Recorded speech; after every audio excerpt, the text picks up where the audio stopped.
नमस्कार, बहुत स्वागत है आप सबका आपके साथ। मैं हूं पुनीत पाठक। आपने ये कहावत तो सुनी होगी, करें योग और रहें निरोग। लेकिन इस समय जबकि चारों तरफ एक रोग को लेकर एक वैश्विक संकट है, कोविड काल है, और ऐसे संकट के काल में लगातार लोग डर रहे हैं, बीमारी के संक्रमण से बचने के लिए तरीके खोज रहे हैं। खतरनाक नजर आते संक्रमण के इस अवस्था में, इस रफ्तार में आंकड़े प्रतिदिन आपको चौंकाते हैं, डराते हैं। लेकिन इस संकट की घड़ी में सबसे ज्यादा सुरक्षित वो लोग हैं जिनकी रोग प्रतिरोधक क्षमता बढ़ी हुई है, ज्यादा है। और शरीर में इसी प्रतिरोधक क्षमता को बढ़ाने का सबसे आसान, नायाब और प्राचीन तरीका है योग प्राणायाम। अलग अलग योग अभ्यास के जरिए हम कोरोना संक्रमण से बच सकते हैं, अपनों को भी बचा सकते हैं। लेकिन किसी भी योगासन और प्राणायाम को करने के लिए एक विशेषज्ञ की देखरेख की आवश्यकता होती है। और ऐसे वक्त में जब कोरोना की संक्रमण की चेन को तोड़ने के लिए लॉकडाउन लगा है, घरों से बाहर न निकलने की व्यवस्था है, तब IBC 24 आपके लिए घर बैठे आपको योगासन से जुड़े कुछ खास टिप्स देने के लिए एक्सपर्ट से जोड़ने जा रहा है। तो चलिए शुरुआत करते हैं अपने इस खास कार्यक्रम की।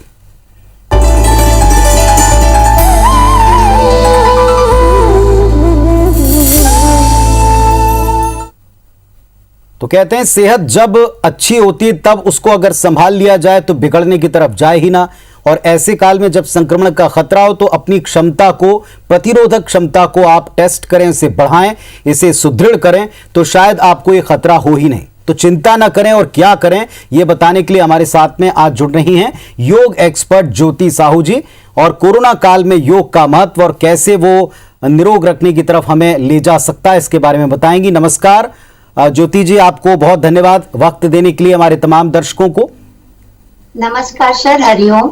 हरिओम।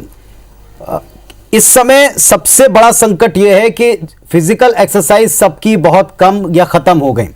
जहां जहां लॉकडाउन लगा है, लोग अपने घरों की सीमाओं में बंद कर रह गए। ऐसे में जिसकी जो भी एक्टिविटीज थी वो या तो पूरी तरह समाप्त हो गई या आधे से कम हो गई। और प्रतिरोधक क्षमता बढ़ाने का भी यही वक्त है। योग इसमें कैसे मददगार हो सकता है? बिल्कुल सर, इसमें योग बहुत मददगार है और बहुत आसान तरीका है। योग के साइड इफेक्ट भी नहीं है अगर आप सही तरीके से करते हैं। बहुत आसान तरीके से आप अपने घर में अपने पूरे परिवार के साथ कर सकते हैं। मैं आपको रोग प्रतिरोधक क्षमता से लड़ने के लिए जो खास 5 आसन है उनके बारे में बताऊंगी। जैसे कि आपका है ताड़ासन है, जो कि जैसे कि अभी लॉकडाउन में बहुत कुछ देखा गया है कि डिप्रेशन में लोग जा रहे हैं कि हमारा क्या होगा। हर के मन में यही सवाल है, जिनको कोरोना है वो भी और जिनको नहीं है वो भी। तो उसके लिए ताड़ासन है, वृक्षासन है, जैसे जो ध्यानात्मक आसन है जो आपके कंसंट्रेशन लेवल को बढ़ाता है वो है, और आपकी इम्यूनिटी को बढ़ाता है। त्रिकोण आसन है, मत्स्य आसन है, और आपका हल आसन है, और आपके उष्ट्रासन है। ऐसे कुछ आसन हैं जिनका हम आपको अभी उसके बारे में बताएंगे कि और इनके हर के 2 पार्ट 3 पार्ट है, जिनको बड़े बुजुर्ग भी कर सकते हैं, बच्चे भी कर सकते हैं, और टीन एज के भी लोग कर सकते हैं। जी, ताड़ासन के बारे में जैसे आपने कहा तो एक एक करके हम जानते हैं कि कैसे ये मददगार होंगे। पहले ताड़ासन के बारे में थोड़ा सा आप बताएं कि कैसे आसन होता है, कि किस किस मामले में ये मदद कर सकता है, और इस समय इसका कितना विशेष महत्व है। सर, सबसे पहले ताड़ासन के बारे में मैं आपको बता रही हूँ। ताड़ासन है एक सीधे आप खड़े होते हैं दोनों पाँव पे, और आपका जो वजन है वो पूरा वजन आपके पैर की उंगलियों में आ जाता है, और धीरे धीरे आपको हील को उठाना पड़ता है, पूरे आपके बॉडी को स्ट्रेच करना पड़ता है। वो पूरे बॉडी में एक खिंचाव आता है, प्लस आप एक सामने एक बिंदु को आप उस बिंदु पे आप केंद्रित करते हैं। उस बिंदु पे आप केंद्रित करते हैं तो जो आपका डिप्रेशन लेवल है वो बहुत कम हो जाता है। आपकी इम्यूनिटी इससे बढ़ती है ताड़ासन से, और बच्चे इसे करते हैं तो बच्चों की हाइट बढ़ती है। बहुत ही फायदेमंद है ताड़ासन। इसे हम सांस भरते हुए ऊपर जाते हैं। फिर जो अगर आप अपने सांसों को रोक सकते हैं वो रोक लें, और जो नहीं रोक सकते हैं, जैसे जो हाई बीपी, लो बीपी के मरीज है, उनको वो नॉर्मल ब्रीदिंग, ऊपर जब सांस भरकर हम ऊपर जाते हैं तो वो होल्ड कर दीजिए, और अगर नहीं होल्ड कर सकते तो आप नॉर्मल ब्रेथ ले सकते हैं। हम अपने दर्शकों को इस समय ताड़ासन दिखा भी रहे हैं। जब आप हमें समझा रही हैं, बता रही हैं, तब हम दर्शकों को दिखा रहे हैं। एक बार पुनः मैं चाहूंगा कि कैसे ताड़ासन किया जाता है, आप इस वीडियो को देखें और जो विशेषताएं हैं, इसमें कहाँ चूक या त्रुटियां होती हैं, थोड़ा सा ज्योति जी इसके बारे में बताएं, तब तक हम वो वीडियो और दिखाते हैं। जी जी, इसमें ये है कि गर्दन को आप है जो वो नीचे ना रखें, नहीं तो सर्वाइकल की प्रॉब्लम हो सकती है। और आप जो पैर की उंगली है, जिनके पैर में चोट है, जिनके टोज में प्रॉब्लम है, जिनको ऑर्थराइटिस की प्रॉब्लम है, वो बहुत सावधानी पूर्वक करें। सबसे पहले आप समस्या स्थिति में आएंगे, फिर दोनों पैर को मिलाएंगे, धीरे धीरे हाथों की पोजीशन को लेंगे और आप अपने सर पे इंटरलॉक करेंगे और फिर लंबी गहरी सांसों के साथ पूरे शरीर पे खिंचाव देते हुए आप खड़े हो जाएंगे। पूरा वजन आपके टोस पे रहेगा। लंबी गहरी सांस भरेंगे और फिर जो नॉर्मल ब्रेथ ले सकते हैं वो नॉर्मल ब्रेथ लिए, और जो होल्ड कर सकते हैं वो होल्ड कर सकते हैं। 20 ब्रीदिंग तक आप 20 काउंटिंग तक कर सकते हैं, 30 तक कर सकते हैं। आप अगर इसमें एक्सपर्ट हो जाते हैं तो आप 50 काउंटिंग तक भी रोक सकते हैं अपने आप को। इससे आपकी कंसंट्रेशन बहुत अच्छी होती है, आपका ध्यान लगता है, आप डिप्रेशन के से आप दूर होते हैं। बिल्कुल, तो ये ताड़ासन देख रहे हैं दर्शक हमारे, और दूसरी तरफ इसमें कैसे सांसों का संयम करना है, कितनी सांसों की काउंटिंग है, और टोज के ऊपर जब आप जाते हैं तो क्या सतर्कताएं आपको रखनी है और कौन इन्हें न करें, इसे लेकर ज्योति जी को ध्यान से आप कृपया सुने। त्रिकोण आसन के बारे में भी आपने जिक्र किया, ये किस तरह मददगार हो सकता है और क्या इसकी विधि बताएं। जी, त्रिकोण आसन सर बहुत चीजों के लिए फायदेमंद है। एक तो वजन कम करता है, जैसे अभी लॉकडाउन में लोगों की शिकायत होती है कि हमारा वजन बढ़ रहा है, तो त्रिकोण आसन बहुत ही फायदेमंद है। लोग अभी घर में रहना है, सुरक्षित रहना है, तो वॉक पे नहीं जा रहे हैं, तो उनके लिए भी है कि पैर में जिनके दर्द होता है, जिनको साइटिका की प्रॉब्लम है, वेरिकोज वेन की प्रॉब्लम है, उनके लिए बहुत फायदेमंद है त्रिकोण आसन। आपके लंग्स के लिए बहुत ही अच्छा है, आपके फेफड़ों को मजबूत बनाती है, प्लस आपके सबसे ज्यादा श्वास प्रश्वास की प्रक्रिया को बहुत ही मजबूत बनाती है, आपके लंग्स को बहुत ही मजबूत बनाती है। ये आपका त्रिकोण आसन है। जी, दर्शकों को हम दिखा रहे हैं, एक बार बताएं थोड़ा सा विस्तार से कैसे इसे शुरू करना है। जी, वीडियो हम दिखा रहे हैं। सबसे पहले आप जी सर, सबसे पहले समस्या स्थिति में आएंगे। आप सभी, हम जब भी करते हैं तो लेफ्ट लेग से पहले करेंगे। लेफ्ट पैर को हम अपने शोल्डर से 1.5 से 2 फीट की दूरी में पैर को ले जाते हैं, लेफ्ट साइड से पहले करते हैं। उसका पंजा, लेफ्ट पैर का पंजा हम लेफ्ट साइड रखते हैं और फिर दोनों हाथ सीधे रखते हैं। फिर लंबी गहरी सांस भरेंगे। फिर एक हाथ आपका ऊपर रहता है, उसके मिडिल फिंगर, मध्यमा का उंगली को देखना है, और दूसरा हाथ आपका नीचे रहता है। मैंने दोनों पैर से बताया है, वीडियो में दर्शक देख रहे होंगे। और जो हाथ पूरा नीचे नहीं ले जा पाती, वो योगा प्रॉप्स आते हैं, जैसे मैंने ब्रिक्स का इस्तेमाल किया है। ब्रिक्स आप साइड में रख के आप जा सकते हैं। इससे आपके बाएं पैर पे, जो हमने बाएं पैर से शुरुआत की है, बाएं पैर की पूरी खिंचाव आता है, आपके कमर पे खिंचाव आता है, तो और जो चर्बी रहती है, एक्स्ट्रा फैट रहता है, वो आपका कम होता है त्रिकोण आसन से। जी, ज्योति जी कहते हैं कि कोई भी जो आसन योगाभ्यास आप करते हैं एरोबिक्स में और इसमें एक बड़ा फर्क होता है कि इसमें आपको झटके नहीं देना है, इसमें आपको धीरे धीरे आराम से चीजों को करना है, और ये आपके वीडियो में भी हम देख रहे हैं। मैं चाहूंगा कि आप दर्शकों को बताएं कि झटके से चीजें ना करें, क्योंकि कई लोगों को इसमें समस्या हो जाती। जी जी, बहुत लोग देखा गया है कि बहुत हड़बड़ा के करते हैं कि मुझे ये फिनिश करना है, मुझे ये आसन खत्म करना है, जल्दी करना है। देखिए, आप कम आसन करिए और इफेक्टिव करिए। बहुत लोग करते हैं कि हम बहुत सारे आसन फटाफट कर लेते हैं, उससे आप इंजर्ड हो जाते हैं, आपको चोट लग जाती है। जो मैंने पहले शुरुआत में बोला था कि योग के साइड इफेक्ट भी है, तो यही योग के साइड इफेक्ट है कि आप हड़बड़ाइए मत। हम योगा नहीं करते, हम योग करते हैं। इन दोनों भी मैं अंतर बता रही हूँ। जैसे आपने एरोबिक्स का भी आपने जिक्र किया, हम टोटल ब्रीदिंग पे डिपेंड है, हम ब्रीदिंग से करते हैं। हर आसनास हमारा देखिएगा, हम हर चीज हम ब्रेथ से करते हैं, लंबी गहरी सांसों का हम इस्तेमाल करते हैं, हम अपने लंग्स को मजबूत बनाते हैं। आप एरोबिक्स में सांसों पे ध्यान नहीं देते, जिम में भी देखा गया है कि सांसों पे ध्यान नहीं दिया जाता है, और तो ये नुकसान होता है। इसीलिए आप आराम से करिए, कम आसनास करिए, लेकिन आप आराम से करिए, आपको कोई साइड इफेक्ट नहीं होगा, आपकी कोई नस, कहीं भी नस नहीं खिंचाएगी। बहुत आराम से करिए और बहुत ही फायदेमंद आपको इससे मिलेगा। चलिए, तो आपको सांसों का ख्याल रखना है और मुद्राओं को आप जितना बेहतर रखेंगे, जितना आप धीमे से बिना झटके के करेंगे, उतना ये आपके लिए लाभप्रद होगा, कम करें लेकिन क्वालिटी का करें, सही करें और नियमित तौर के ऊपर करें। ज्योति जी, भुजंग आसन को लेकर के ये भी काफी फायदेमंद बताया गया है इस दौर में भी, बताएं इसके बारे में। सबसे पहले बताएं कैसे किया जाता है, हम वीडियो भी प्ले करेंगे, दर्शक देखते भी जाएंगे और आपको सुनकर समझते भी जाएंगे। जी बिल्कुल। भुजंगासन के भी सर बहुत सारे फायदे हैं। अत्यधिक कारगर माना गया है भुजंगासन को। भुजंगासन सबसे पहले आपकी, अभी देखिए वही बात आ रही है, लॉकडाउन में घर में रहिए, सुरक्षित रहिए। इसमें आप ना बाहर जा पा रहे हैं, आप एक्सरसाइज नहीं कर पा रहे हैं, टाइम नहीं दे पा रहे हैं, ऐसा लोगों का मानना है। लेकिन आप अपने लिए जब समय निकालते हैं तो भुजंगासन जरूर करिए। भुजंगासन आप सबसे पहले एक मैट लीजिए, उसमें आप उल्टे पेट के बल लेट जाइए। पेट के बल लेटेंगे, इसमें वीडियो में आप देख रहे होंगे भुजंगासन का मैंने 3 वेरिएशन बताया है। भुजंगासन के ऐसे 7-8 वेरिएशन है, 9 वेरिएशन है, हमने 3 वेरिएशन अभी बताया है, जो कि आपके फेफड़ों को बहुत मजबूत बनाती है, आपके नासिका नली को आपके मजबूत बनाती है, श्वसन नली को मजबूत बनाती है। जिनके पेट में प्रॉब्लम है, जिनको पेट से संबंधित प्रॉब्लम है, उनके लिए बहुत ही फायदेमंद है। कब्जियत की प्रॉब्लम नहीं होती, आपका खाना पचने में बहुत ही आसानी होती है भुजंगासन में। ऐसे बहुत से फायदे हैं भुजंगासन के, आप इसको जरूर करिए। और ये भुजंगासन के 3 जो आसन है, ये बहुत ही सरल है, आप इसे आराम से घर में आप कर सकते हैं। 7 से 8 बार इसे दोहराइए, ये क्रिया को। आप लंबी गहरी सांस भरिए और 10-10 का होल्डिंग करिए। पहले शुरुआत में आप 5 का होल्ड करिए, फिर आप 10 काउंटिंग तक होल्ड करिए।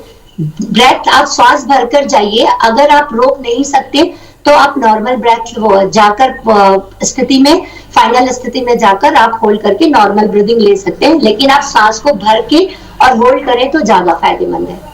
इसमें जो स्ट्रेचिंग दिखाई पड़ रही है ये भी काफी फायदेमंद होती है, क्योंकि कई लोगों को बैक को लेकर के भी ये रहता है कि दिन भर सिटिंग जॉब है या कहीं एक ही स्टैटिक कंडीशन में बैठना, तो शायद इससे जो स्ट्रेचिंग दिखाई पड़ रही है ये फ्लेक्सिबिलिटी को भी बढ़ाता होगा और काफी रिलैक्सिंग होता होगा। जी सर, ये स्पाइन के लिए बहुत अच्छा है। कमर दर्द वालों के लिए रामबाण है ये भुजंगासन, जो कि आपके कमर दर्द, बिल्कुल आपने बोला, फ्लेक्सिबिलिटी बढ़ाती है, आपके हाथों को मजबूत बनाती है। बहुत लोगों को देखा गया है कि हाथ उठते नहीं है, हाथों में बैलेंस नहीं कर पाते, लेकिन आप भुजंगासन का डेली आप अभ्यास करते हैं तो आपको बहुत ही फायदेमंद मिलता है। चलिए, तो आप ध्यान से इन आसनों को, मुद्राओं को आप देखें। ज्योति जी आपको जो बता रही हैं ध्यान पूर्वक आप सुने। तो कोविड काल में अपने आप को निरोग रखने का सबसे बेहतर, आसान और सुलभ तरीका है कि आप घर पर रहकर योग करें। हमारे साथ में आज योग एक्सपर्ट ज्योति साहू जी जुड़ी हुई हैं, जो हमको अब तक आसनों के बारे में डिटेल में समझा बता रही हैं, किस तरह से हम योग करें और क्या किस तरह उसमें हम अपने आप को निरोग रख सकते हैं और ख़ास तौर पर अपने फेफड़ों को मजबूत बना सकते हैं, ब्रीदिंग को सुचारू कर सकते हैं और इसके द्वारा अपनी पूरी दिनचर्या हम दिन भर नियमित रख सकते हैं। हमारे साथ में ज्योति जी हैं। ज्योति जी, अब तक आपने जितने आसन बताए काफ़ी आसान और बिगनर्स के लिए भी सहूलियत भरे रहें, इसके लिए हम आपके वीडियोस भी उनको लगातार दिखाते जा रहे हैं। एक उष्ट्रासन का जिक्र आपने किया, ये किस तरह किया जाता है और किन परिस्थितियों में लाभकारी होता है?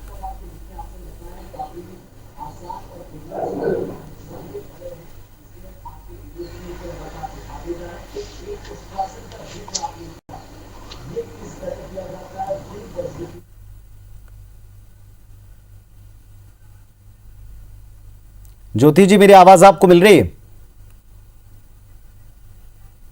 चलिए, मेरी आवाज शायद ज्योति जी तक नहीं पहुंच पा रही। कुछ ही देर में हम उनको अपने साथ में जोड़ेंगे और उनसे बातचीत करेंगे। ज्योति साहू जी से अभी तक हमने जितनी बातें की, उन्होंने हमें 3 आसनों के बारे में बताया, एक ताड़ासन, एक त्रिकोण आसन और भुजंगासन। ये तीनों आसन और योग को करने के द्वारा आप किस तरह से अपनी दिनचर्या की शुरुआत करें, कैसे घर पर रहकर स्वयं को स्वस्थ रख सकते हैं, निरोग रख सकते हैं, इस विषय में हम उनसे चर्चा कर रहे थे। सबसे पहला ताड़ासन। देखें आप, ताड़ासन की मुद्राएं ज्योति जी स्वयं आपको दिखा रही हैं कि किस तरह आप इन्हें घर पर करें।